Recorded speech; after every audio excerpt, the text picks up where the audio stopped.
주어진 하루를 감사합니다. 내게 또 하루를 허락하심을, 이 하루도 헛되이 보내지 않으며 살기 원합니다. 이런 은총 받을 만한 자격 없지만 주의 인자하심이 믿음으로 이 하루도 내게 주어졌음이 나여 감사드립니다.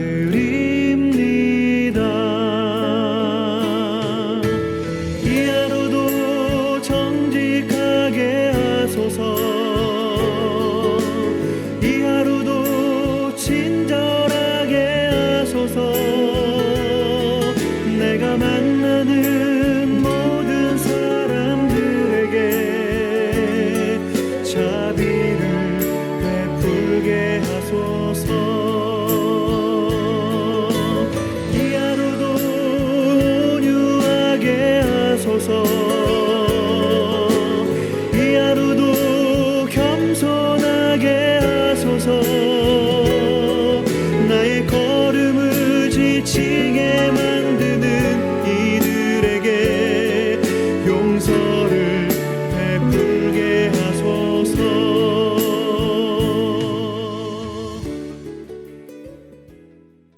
예, 여러분 반갑습니다.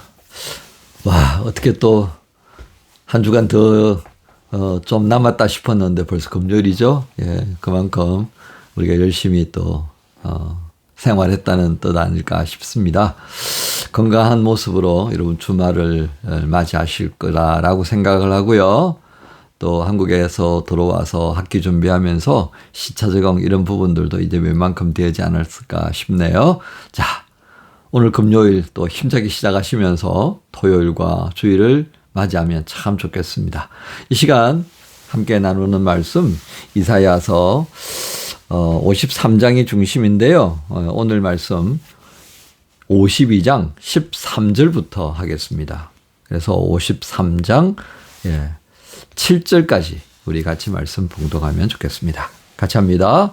52장 13절입니다. 보라, 내 종이 형통하리니 받들어 높이 들려서 지극히 존귀하게 되리라. 전에는 그의 모습이 타인보다 상하였고 그의 모습이 사람들보다 상하였으므로 많은 사람이 그에 대하여 놀랐거니와 그가 나라들을 놀라게 할 것이며 왕들은 그로 말미암아 그들의 입을 봉하리니 이는 그들이 아직 그들에게 전파되지 아니한 것을 볼 것이요 아직 듣지 못한 것을 깨달을 것임이라.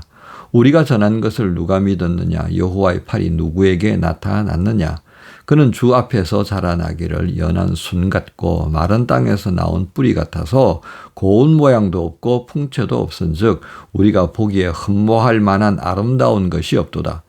그는 멸시를 받아 사람들에게 버림받았으며 간고를 많이 겪었으며 질고를 아는 자라. 마치 사람들이 그에게서 얼굴을 가리는 것 같이 멸시를 당하였고 우리도 그를 귀히 여기지 아니하였도다. 그는 실로 우리의 질고를 지고 우리의 슬픔을 당하였거늘 우리는 생각하기를 그는 징벌을 받아 하나님께 맞으며 고난을 당한다 하였노라.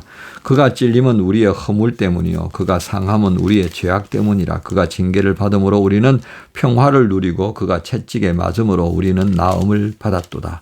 우리는 다 양 같아서 그릇 행하여 각기 제 길로 갔거늘 여호와께서는 우리 모두의 죄악을 그에게 담당시키셨도다.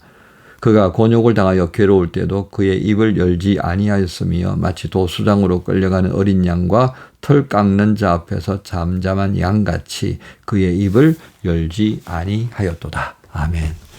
오늘 말씀 중심 구절은 5절입니다. 그가 찔림은 우리의 허물 때문이요 그가 상함은 우리의 죄악 때문이라. 그가 징계를 받음으로 우리는 평화를 누리고 그가 채찍에 맞음으로 우리는 나음을 받았도다. 예, 오늘 말씀 제목 그는 우리 때문에 고난을 당하였다. 오늘 말씀의 제목입니다.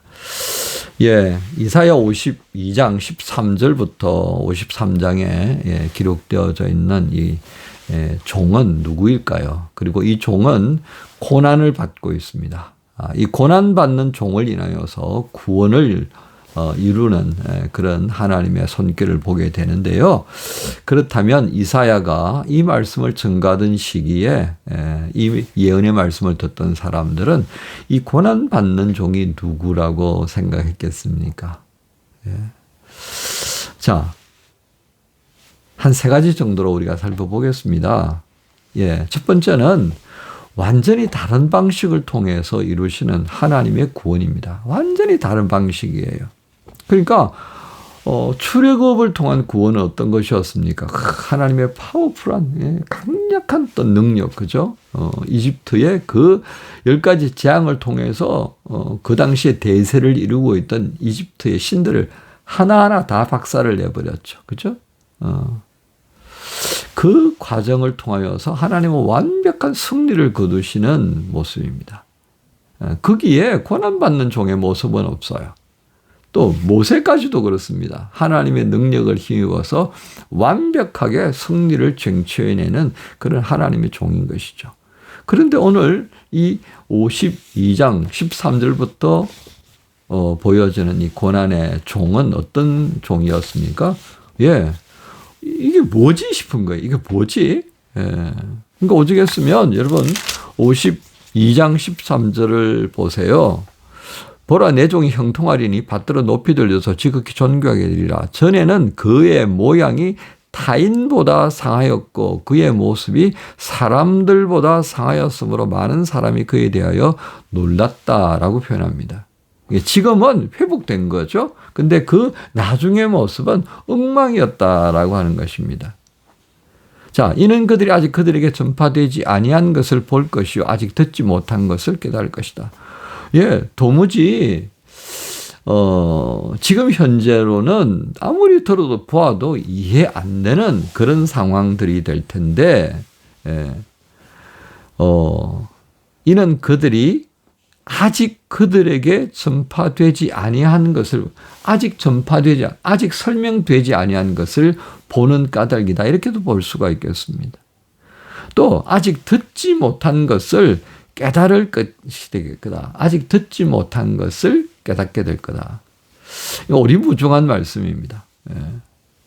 그러니까 복음이 이제 그 이스라엘 백성들에게 점거되어졌을 때 어떻습니까? 그들은 완전히 오리무중에 빠졌습니다. 예수님의 말씀을 들을 때 그들은 구약의 말씀으로 근거해서 이해하려고 하면 이게 자꾸 브레이크가 걸리고요. 그래서 그 말씀으로 이해 안 되는 부분들은 지금 눈앞에서 벌어지고 있고 그러니까 이제 완전히 이게 헷갈려 버리는 거예요. 자, 그런데 53절에 우리가 전한 것을 53절 1절입니다. 우리가 전한 것을 누가 믿었느냐? 여호와의 팔이 누구에게 나타났느냐? 이 반문하는 겁니다. 누가 믿었지? 아무도 믿지 않느냐. 그렇지만 하나님의 그 능력의 팔이 누구를 통해서 나타났느냐를 주목해보라 하는 것이었습니다. 이처럼 오늘 이 53장의 주류로 흐르고 있는 이 고난의 종에 대한 설명은 제대로 이해하기가 어려웠었다는 겁니다. 자, 이게 바로 하나님의 구원 방식의 한 단면을 우리에게 보여줍니다.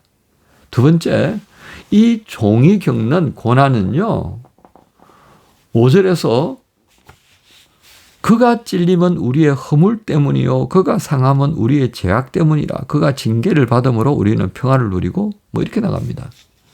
그러니까 우리 때문, 나 때문이다 이렇게 표현하고 있는데요. 그렇다면 오늘 여기 등장하고 있는 이 고난받는 종의 한번 이해를 한번 해보려고 노력해보면 이 시대에 고난받는 사람은 누구였습니까? 종이라고 하는 것은 하나님께 속한 사람입니다. 우리가 앞서서 그런 말씀들을 나눴죠. 우리가 하나님의 사람으로서 어떤 어려운 부분들을 피할 수 없단 말이에요. 너는 당하고 나는 안 당했지롱. 이게 아니다 이 말입니다. 이게 포로로 잡혀간 사람들 가운데는요 정말 신실한 사람이 있잖아요. 그렇죠? 포로 가운데 에스겔도 있잖아요. 또 스룹바벨도 있었고요. 에스라도 있고요. 느헤미야도 있고요. 뭐 이런 사람들이 다 있다고요. 그 사람들은 뭐 무슨 이유입니까? 그러니까 하나님 보실 때 구별되어진 사람이기도 하지만 그들도 고난을 당하는 거예요. 이렇게 이 시대에 고난받는 사람들이 무지하게 많다고 말입니다. 하나님을 경외하면서도요. 근데 일전에 그런 말씀 드렸잖아요. 그럼에도 불구하고 이 고난의 어려운 순간들을 피할 수는 없지만 그 안에서 우리가 하나님의 사람으로서 감당해야 할 뭔가가 있기 때문에 그 고난의 자리에 함께 휩쓸려 들어가는 거거든요. 자, 우리가 그걸 생각하면요.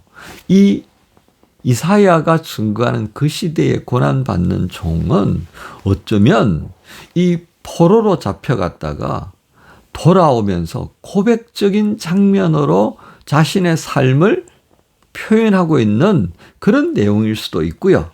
또 포로로 잡혀가지 않고 예루살렘에 남아있는 자들이 훗날 포로로 잡혀간 이들의 고통스러운 삶의 소식을 들으면서 야, 우리는 그 고통을 겪지 않았는데 그 포로로 잡혀간 사람들은 정말 끔찍했겠구나. 야, 그들의 그 고통 소리, 그들의 부르짖음을 보시고 하나님께서 이들을 돌아오게 하셨다. 그리고 우리는 그들을 통하여서 이 구원, 회복의 기쁨을 지금 누리게 되었구나라고 했을 때에 주어지는 이 고난의 종에 대한 노래가 조금은 이해되지 않을까 싶은 것입니다. 그럼에도 불구하고 아직도 이 시대에는 고난의 종이 누군가는 잘 몰랐다고 하는 것은 분명합니다. 어쨌든 중요한 것은 이 고난을 그들은 제대로 알지 못했고 그리고 그들의 포로 시기를 통해서 겪게 된 이런저런 부분들을 그저 해석할 수 있을 뿐이었다는 겁니다. 자, 그러면 오늘 이 53장에까지 이르게 되는 고난의 종에 관한 부분은 어떻게 이해되어야 되겠느냐는 겁니다. 즉 개인이나 공동체가 죄를 범한 결과로 생겨난 어떤 일들은 누군가가 그것을 끌어안지 않으면 그것을 어떤 모양으로든 해소시키기 위해서 그것을 끌어안지 않으면 이거는 해결이 안 되는 거예요. 여러분 그 일이 어떤 것일까 가만히 생각해 보세요. 어떤 개인이나 어떤 공동체가 무슨 일을 저지르고 난 다음에 끌어안아야 되잖아요.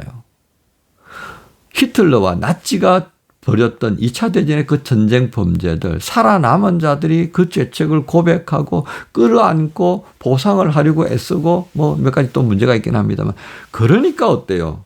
독일이 건강한 국가로 발돋움할 수 있게 되었다는 측면입니다. 이것을 우리가 주목할 필요가 있습니다. 근데 일본은 어때요?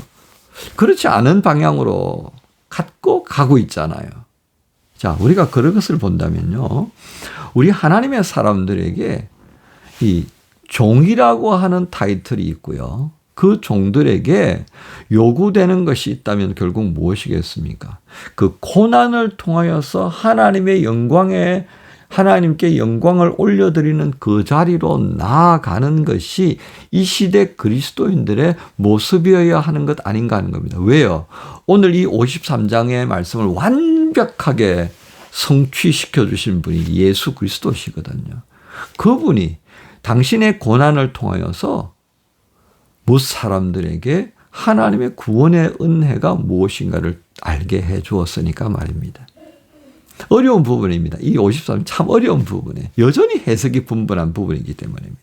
그러나 우리는 이렇게 정리하면 좋겠습니다. 이 고난의 종이 누군가는 이제 그리스도 예수 안에서 확연히 드러났다. 그 고난의 종이셨던 예수 그리스도는 어느 누구도 인정하지 않았지만 그분은 조용하게 자신의 길을 가셨고 그 고난을 통하여서 우리의 죄를 다 풀어 놓으셨다. 즉 나와 인간이라는 공동체가 범했던 그 엄청난 반역의 죄를 예수께서 온몸으로 끌어안아 주셔서 해소해 주신 거예요. 오늘 이 고난의 종에 담겨져 있는 모습을 우리가 그렇게 해석하면서 이 시대가 허틀어 놓고 있는 그 개인과 공동체의 문제에 대하여서 우리는 어떤 자세를 취할 것인가를 진짜 고민하게 만드는 말씀의 장입니다. 분명한 것은 이 시대도 그렇고 예수님의 시대도 그렇고 지금도 마찬가지입니다만은 이 고난을 통하여서 하나님의 영광에 드러내는 영광을 드러내는 자리에 우리는 비로소 옮겨갈 수 있다라는 것을 생각하면서 이 고난의 의미들, 특히 우리 때문에 고난을 당하였다라고 하는 이 말씀의 제목들을 묵상하시면서 금요일 아침을 시작하시면 참 좋겠습니다. 여러분 모두를 우리 주님 예수님의 이름으로 축복합니다. 주님 감사합니다. 고난받는 종, 그 모습을 우리에게 온전하게 보여주셨던 예수님께서 우리의 죄를 담당하시고 구원하시는 그 길을 가셨음을 알게 하셨습니다. 이제 다시금 우리의 삶의 자리에서 이 고난을 어떻게 감당하고 이 고난의 문제를 통하여서 이 시대의 죄의 문제를 어떻게 우리가 끌어안고 갈 것인지 다시금 헤아려 보고 또 주님께서 원하시는 그 자리에 설 수 있는 은혜를 주옵소서. 감사합니다. 예수님의 이름으로 기도합니다.